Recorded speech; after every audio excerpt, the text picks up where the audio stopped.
Picture this. It's a cold December afternoon down in Jacksonville. The roar of a hostile divisional crowd is absolutely deafening.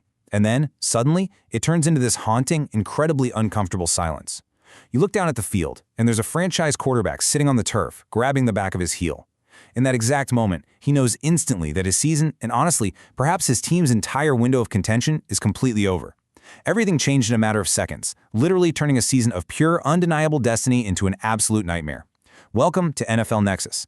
I am so thrilled to have you here for this explainer.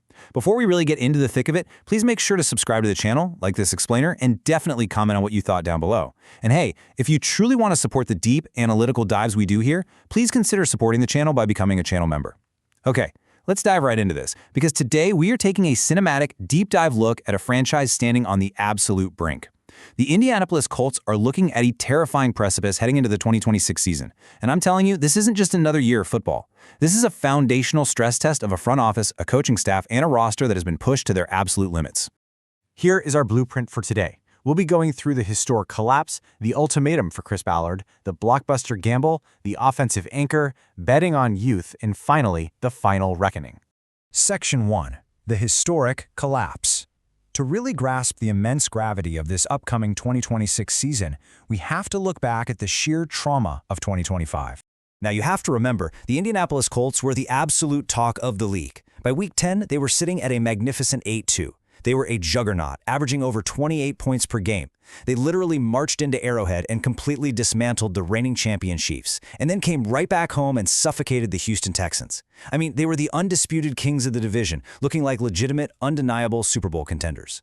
The offense was this well-oiled machine, and the defense, they were just pinning their ears back, playing with a lead and hunting opposing quarterbacks. But then, Week 14 against the Jacksonville Jaguars happens. It's a divisional matchup, the stakes are as high as they get. It's 3rd and long in the third quarter. The pocket collapses. Starting quarterback Daniel Jones plants his foot in the turf to escape the pressure, and he goes down. No contact, nothing. Just a brutal, season-ending Achilles tear. And you could practically hear that snap echo through the stadium. It completely shattered the locker room. From that exact moment, that beautiful 8-2 record just evaporated into thin air. Without Jones, the offense completely plummeted. They went from scoring 28 points to struggling to put up even 13 points a game.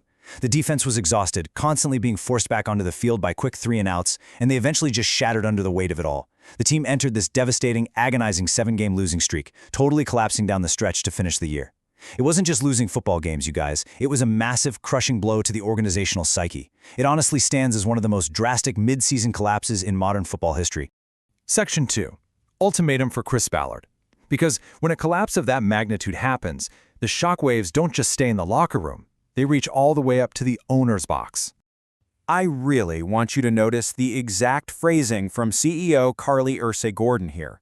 During her end-of-year press conference, she didn't mince words at all. She delivered a chilling, very public ultimatum to the entire regime, calling 2026 a make-or-break season. Listen, when the CEO of the franchise stands in front of a sea of reporters and explicitly uses the words make or break, the subtext is completely gone. It's out in the open. For a decade, 10 whole years, we have watched General Manager Chris Ballard execute his specific philosophy.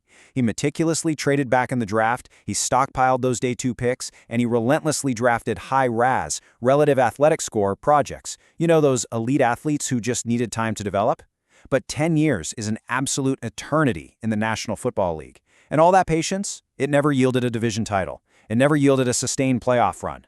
Because of that historic collapse we just talked about, the patience at the very top of the organization has officially vanished. There is no safety net anymore. It's simple. Win the division, make a deep playoff run, or pack your bags. Section 3. The blockbuster gamble. As you know, desperation breeds bold moves, and with jobs squarely on the line, this front office just pushed all of their chips right to the center of the table.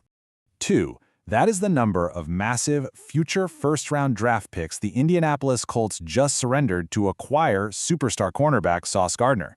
With the clock completely running out on his tenure, Chris Ballard totally abandoned his usual conservative draft-and-develop philosophy. He went out and executed the biggest trade deadline splash in the entire history of the Colts franchise. By bringing in Sauce Gardner, they are getting a transcendent lockdown corner. To put this into perspective, last season, quarterbacks targeting Gardner had a passer rating of just 39.2. Think about that for a second. That is functionally worse than if the quarterback had just taken the snap and spiked the ball into the dirt on every single play. Gardner was targeted only 35 times all year because offensive coordinators literally erased his side of the field from their playbooks. But man, the cost. Giving up 2 first-round picks is a literal mortgage on this franchise's future. It means the Colts are legally and financially bound to the present moment. If this upcoming season fails, whoever the next general manager is will inherit an aging roster completely devoid of premium draft capital. It is the ultimate high-stakes gamble. Ballard is basically betting his entire career and the franchise's immediate future on the lockdown abilities of this one man. Section 4. The offensive anchor. Now, while the defense is relying on these astronomical, high-stakes gambles, the offense is being held together by an absolute force of nature. We have to talk about Jonathan Taylor. He was just named the number 5 running back in the entire league by ESPN's exhaustive poll of executives, scouts, and coaches. And honestly, the production definitively backs it up. Look at this. 1,585 rushing yards and a staggering 18 rushing touchdowns. But the absolutely vital factor here is his age. At exactly 27 years old, he is producing elite, game-breaking numbers while remaining perfectly in his physical prime. In a league where the shelf life of a running back is notoriously brutally short, where players with his massive workload usually begin a steep, undeniable decline, Jonathan Taylor is actively defying the odds. He isn't just participating out there, he is completely dominating the trenches. And Taylor's profile extends way beyond just taking simple handoffs between the tackles. When you add in his 378 receiving yards and 2 receiving touchdowns, you have a player accounting for over 1,900 yards from scrimmage and 20 total touchdowns. He is averaging a devastating 4.9 yards per carry. He doesn't just hit the open hole, he actively manipulates the second level of the defense. His zone blocking vision is absolutely unparalleled. And once he breaches the line of scrimmage, GPS trackers routinely clock him at over 21 miles per hour. With Daniel Jones returning from that grueling Achilles injury, the quarterback is going to desperately need a reliable safety blanket. He needs a player who can force opposing linebackers to crowd the box, which takes the pressure completely off the passing game. Taylor's elite consistency over 6 seasons is the singular stabilizing force for an offense that absolutely has to prove it can rebound from disaster. Section 5. Betting on youth. However, the ultimate survival of this regime won't just depend on proven superstars like Taylor or massive acquisitions like Sauce Gardner. Oddly enough, it rests incredibly heavily on the unproven shoulders of a second-year draft class. Just consider the dramatic shift in expectations for Jalen Tuimoloau. He was their second-round pick in 2025. The original plan, he was supposed to be a premium depth piece, right? Someone who could slowly integrate into the league while bringing some pro-ready run defense. But his rookie season was entirely derailed. He suffered a frustrating oblique strain in Week 16, resulting in just 17 total tackles and a single tackle for loss on the year. Now fast forward to 2026. You might be wondering, why didn't Ballard bring in a seasoned veteran edge rusher in free agency to help out? Well, because acquiring Sauce Gardner didn't just cost draft picks, it absorbed a massive chunk of their remaining salary cap space. The financial flexibility to sign veteran insurance is just completely gone. That means second-year Tuimoloau must rapidly evolve from an injured rookie rotation piece into a highly capable every-down starter. Right now, he is locked in a fierce, do-or-die training camp battle with Arden Key for the starting edge spot opposite star Laiatu Latu. The Colts are quite literally betting their critical pass rush on a player who's yet to prove he can endure the grueling marathon of a 17-game NFL season. Then we look to the offensive trenches. Enter massive 6'8", 340-pound Jalen Travis. I mean, we are talking about a literal mountain of a man. When longtime veteran Braden Smith went down with a season-ending injury, this 4th-round pick had to step straight into the fire. And his advanced metrics actually tell a remarkable story. He posted a 71.2 pass block grade, which ranked 33rd among qualified offensive tackles, and a 72.6 run block grade, ranking 26th. He allowed only 12 total pressures over his starting stretch.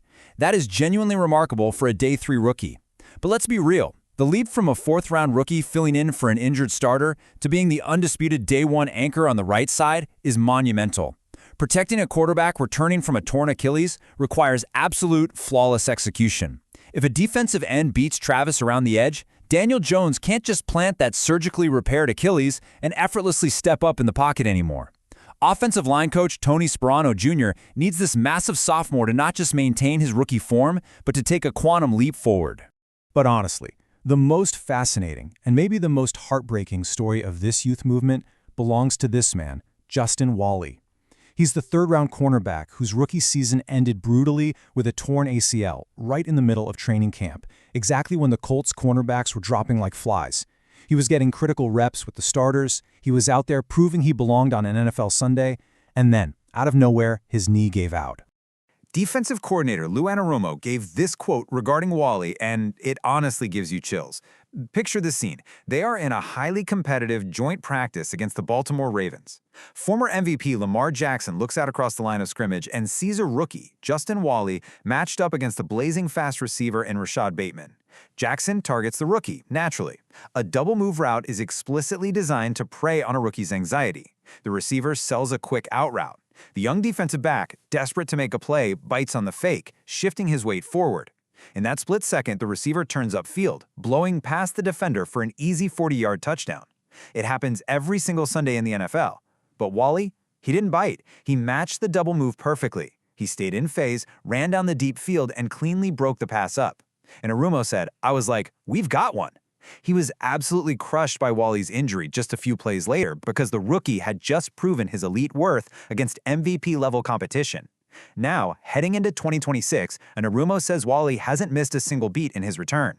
If Walley can truly be that missing piece opposite Sauce Gardner, this secondary goes from a massive question mark to one of the most terrifying defensive backfields in the entire National Football League. Section 6. The Final Reckoning. So we arrive at the threshold. With Daniel Jones returning to orchestrate the offense, and this high-risk youth movement fully deployed in the trenches and the secondary, there is absolutely no safety net left for Indianapolis. The overarching question that will define this entire year is simple. Will Ballard's final gamble pay off? Will this unprecedented high-stakes combination of desperate trades, sacrificing the future for Sauce Gardner, and relying on the unproven youth of players like Tamola Lau, Travis, and Walley finally secure a division title? Or will the immense pressure just be too great? Because if Daniel Jones isn't the same explosive player after his Achilles tear, or if these second-year players falter under the blinding bright lights, it will trigger a total complete front office collapse. The stakes are immense. Failure means salary cap hell for years to come, no first-round draft picks to ease the pain, a fired head coach, and an ousted general manager. It is a strictly binary outcome: glory or a complete, painful, down-to-the-studs rebuild. 2026. The clock is ticking. Every snap, every decision, every single play this season carries the massive weight of a decade of expectations. Time will tell how this cinematic drama unfolds, but this isn't over yet. If the Colts fail, we aren't just looking at the firing of a general manager, we are looking at a franchise that completely mortgaged its entire future for a present that never arrived. Can a team truly survive completely resetting their timeline in the modern NFL? Let me know what you think in the comments below. Thank you so much for joining me for this explainer on the Indianapolis Colts' pivotal season. Remember, your channel will be called NFL Nexus, so be sure to subscribe to the channel, like this explainer, and comment your thoughts. Do you think the Colts will survive this make-or-break year? And please support the channel by becoming a channel member so we can keep bringing you these massive deep dives. Until next time, keep your eyes on the gridiron.